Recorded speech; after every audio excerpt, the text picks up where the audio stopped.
ሰላም እንዴት አላችሁ? ውድ የኬርቱ ቤተሰቦች በያላችሁበት ሰላማችሁ ይብዛልኝ።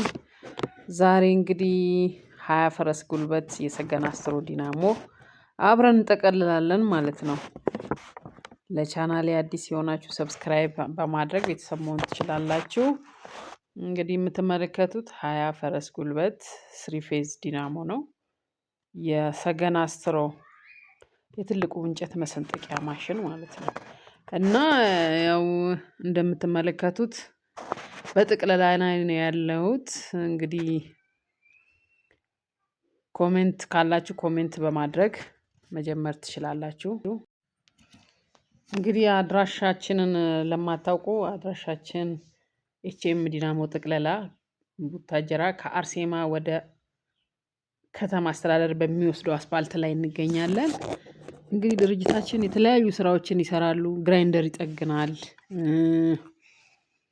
የእንጨት ቤት ማሽን፣ የዳቦ ቤት ማሽን፣ ኮምፕሮሰር፣ ፓምፕ፣ ጀነሬተር በአጠቃላይ የትኛውም በኤሌክትሪክ የሚሰሩ ማሽኖችን በሙሉ እንጠግናለን ማለት ነው። ስለዚህ ያው እንግዲህ እንደምትመለከቱት አሰራራችን ጥርት ባለ መልኩ ነው። እንግዲህ በባህላችንም ያው ሴት ስትሰራ ማበረታታት ባህላችን ስለሆነ እንግዲህ የገባችሁ አበረታቱ፣ ኮመንት ጻፉ፣ ላይክ ሼር በማድረግ ቤተሰቡን በመቀላቀል እንግዲህ ማበረታታት ነው። ግን በብዛት እኔ በዚህ ቻናል ያየሁት ቀልድ ጨዋታ ላይ ነው ሞር ሰው እንጂ እንደዚህ ቁም ነገርና ስራ ላይ እኔ ብዙም አላየውምና እስቲ ለሚሰራ ሰው የማበረታታት ባህል ቢኖረን እላለሁኝ። እንግዲህ በምትመለከቱት መልኩ እንግዲህ እየሰራሁ ነኝ ያለሁት። ትንሽ ስራው ያደክማል። ዲናሞውም ትልቅ ነው። ያው 20 ፈረስ ጉልበት ማለት ትልቅ ዲናሞ ነው። ስሪ ፌዝ ጉልበት ይፈልጋል። እያረፍን የተወሰነ ውሃ እየጠጣ እኔ የስፕራይት አድናቂ ነኝ እና ስፕራይት እየጠጣሁ ነው የምሰራው ስራ። ያው እንግዲህ እንደምታዩት በርትቼ እየሰራሁ ነኝ ያለሁት። የሚፈልገው የእናንተ ማበረታታት ብቻ ነው። አግዙኝ፣ አበረታቱን። የሚሰራ ሰው ማበረታታት ባህላችንን እናድርግ። በስራ ላይ ባለሁበት ሰዓት የተለያዩ ሰዎች እየመጡ ያበረታቱኛል። ስራ ቦታ ድረስ በመምጣት ማለት ነው። እዚህ ቻናል ላይ ግን ኮሜንት ለማድረግ እንኳን በጣም ሰው ፈቃደኛ አይደለም። እስቲ ፕሊስ የሚሰራ ሰው እናበረታታ በቃ። እንዴ እንደምትመለከቱት ትንሽ ስራው ጉልበት ይጠይቃል። አብዛኛው ቦታ ወንድ ነው የሚሰራው። እንደውም ሴት የሚሰራ ዲናሞ የሚጠቀልል ሴት ብዙም የለም። ስለዚህ በመስራቴ እንድኮራ ነው ማድረግ ያለባችሁ እና በማበረታታት ኮመንት በመስጠት ሰብስክራይብ በማድረግ ተደራሽ እንዲሆን ማድረግ ነው ያለብን እና ፕሊስ እለምናችኋለሁኝ። እንደምትመለከቱት እንግዲህ ቻናሌ ዲናሞ እየጠቀለልኩ ነኝ ያለሁት። 20 ፈረስ ጉልበት ነው። 20 ፈረስ ጉልበት ስሪ ፌዝ ዲናሞ ነው። የሰገን አስትሮ ወይም ትልልቅ የዛፍ ግንዶች የሚሰነጥቀው ማሽን ማለት ነው። እና ተበላሽቶባቸው ነው የመጡት። የትኛውም አይነት ዲናሞ እኛ ጋር ሲመጣ መጀመሪያ ችግሩን እናያለን። ችግሩን ካየን በኋላ ድጋሚ የሚጠቀለል ከሆነ ዳታ እናነሳና ቀጥታ የነበረውን የተቃጠለውን ቆርጠን እናወጣለን ማለት ነው። ቆርጠን ካወጣን በኋላ በሚያስፈልገው መልኩ ሁሉንም ጽዳት ካጸዳን ቀጥለን ደግሞ ወረቀት ቆርጠን እናስገባለን። ወረቀቱ ለምን ይጠቅማል? ወረቀቱ ሽቦውና ብረቱ ዋናው ዲናሞ እንዳይገናኝ ለማድረግ ነው። ሽቦው ብረቱን ከነካው ንዝረት አለው እና ሲጀመር ያለ ወረቀት መስራት አይቻልም። መጀመሪያ ወረቀት እናስገባለን ካጸዳን በኋላ። ወረቀቱ በቀዳዳው ልክ ለክተን እናስገባለን ማለት ነው።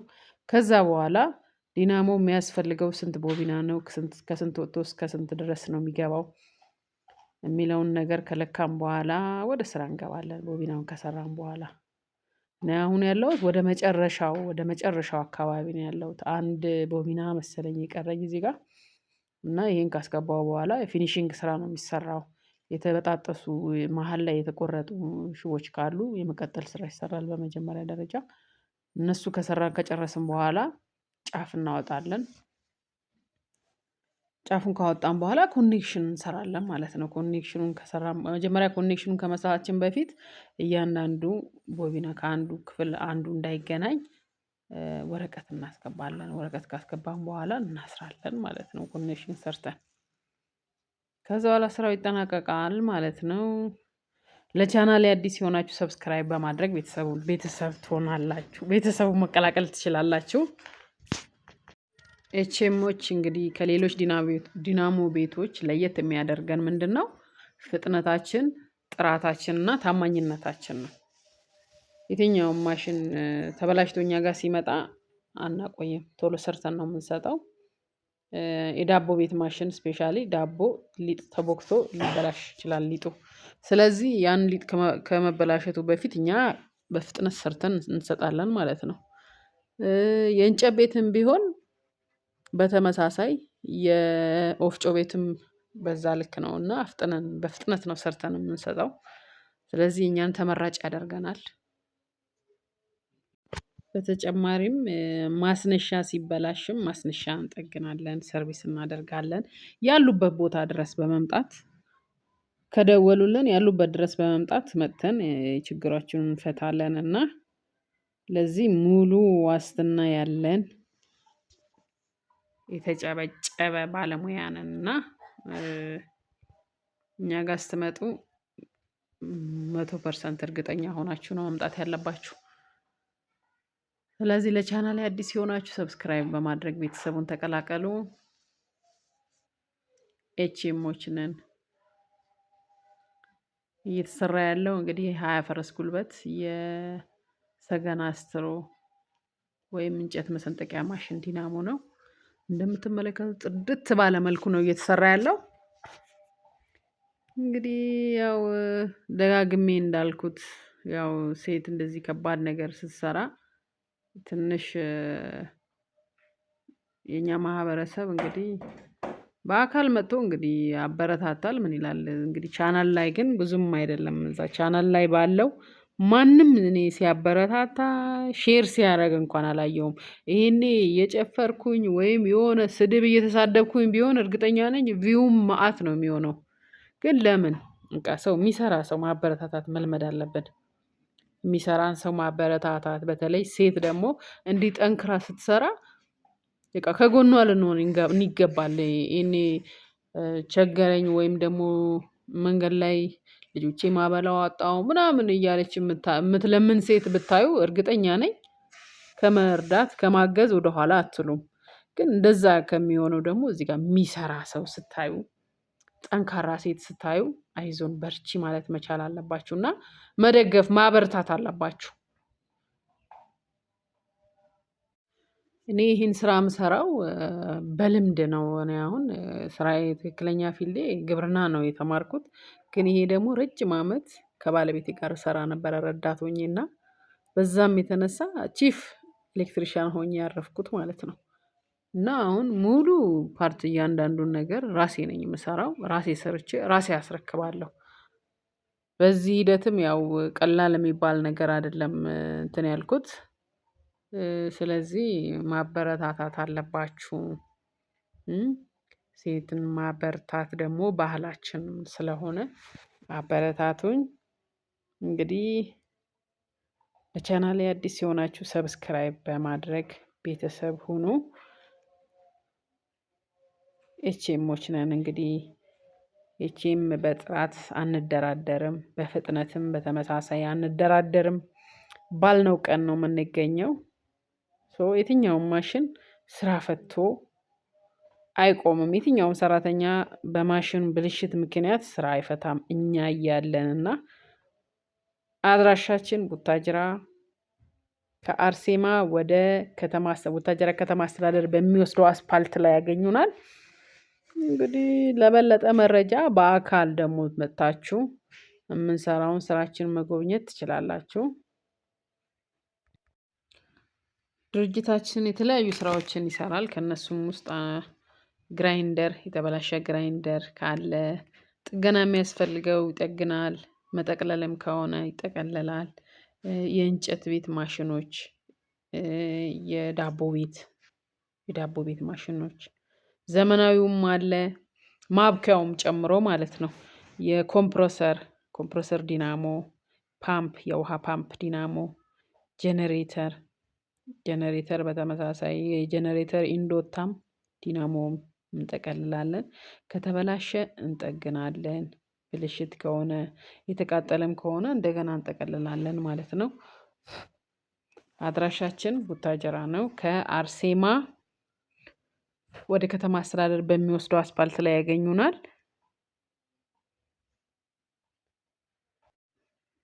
እንግዲህ አሁን ወደ ማጠናቀቁ እየሄድን ነው። እንደዚህ የተቀጣጠሉ ሽቦዎች ካሉ ቅጥያ ካለ ተፍቆ ነው የሚገናኘውና በዚህ መልኩ እንፍቀዋለን። እያንዳንዱን ኮኔክት እያደረግን በቱቦ እናስገባበታለን። ኮንታክት እንዳይፈጥር በቱቦ መሸፈን አለበት።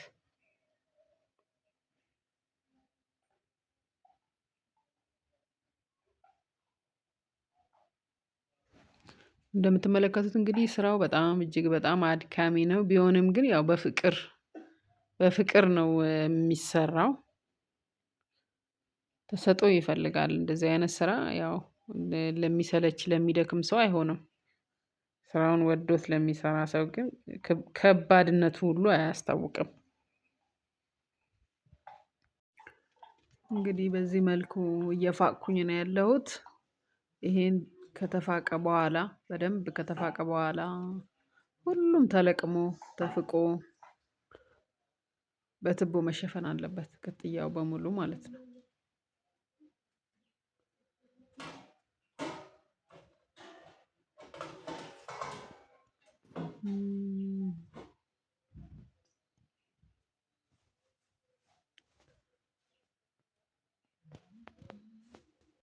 እንግዲህ ለቻናሌ አዲስ የሆናችሁ ሰብስክራይብ በማድረግ ቤተሰቡን ተቀላቀሉ።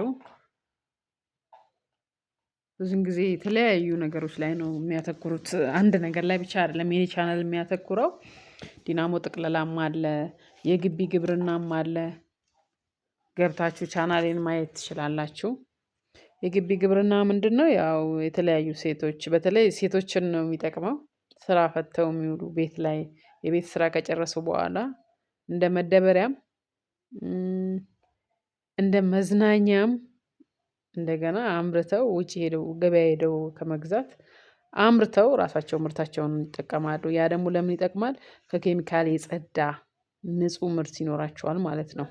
ሁለት ነገር ላይ ነው እንግዲህ እንደነገርኳችሁ የተለያየ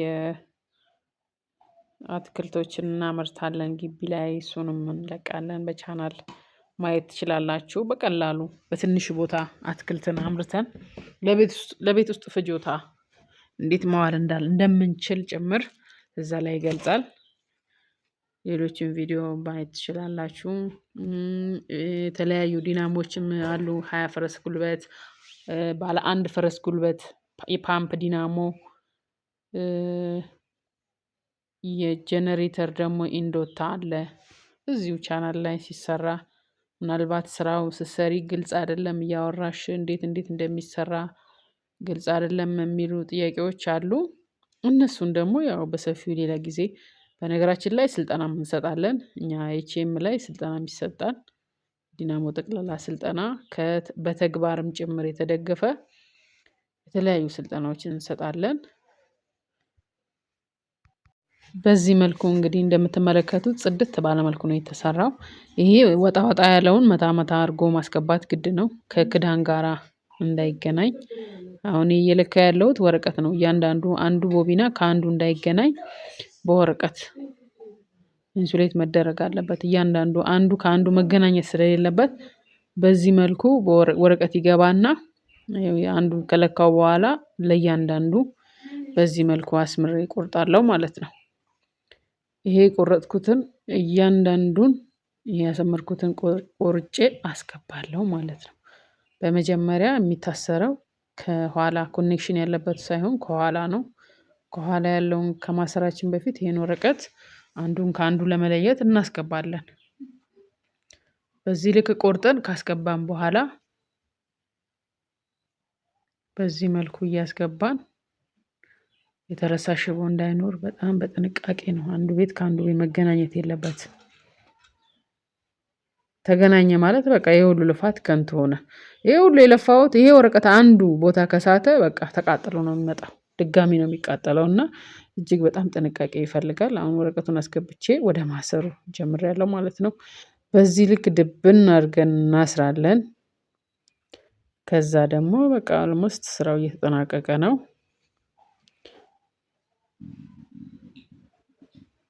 ይሄ ደግሞ ድብን ተደርጎ የሚታሰረው ለምንድነው? ሙቀት በሚሰራ ሰዓት ሙቀት ስለሚኖር ሙቀቱ ስትሬች እንትኑን ይነፋፋና ከክዳኑ ጋራ ይነካካል። ከክዳኑ ጋር ተነካካ ማለት ደግሞ ይቃጠላል። በቃ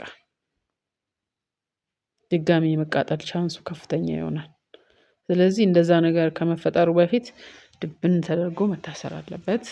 ይሄን ድብን አድርጌ ካሰርኩ በኋላ ደግሞ ቫርኒሽ ይሰጠዋል።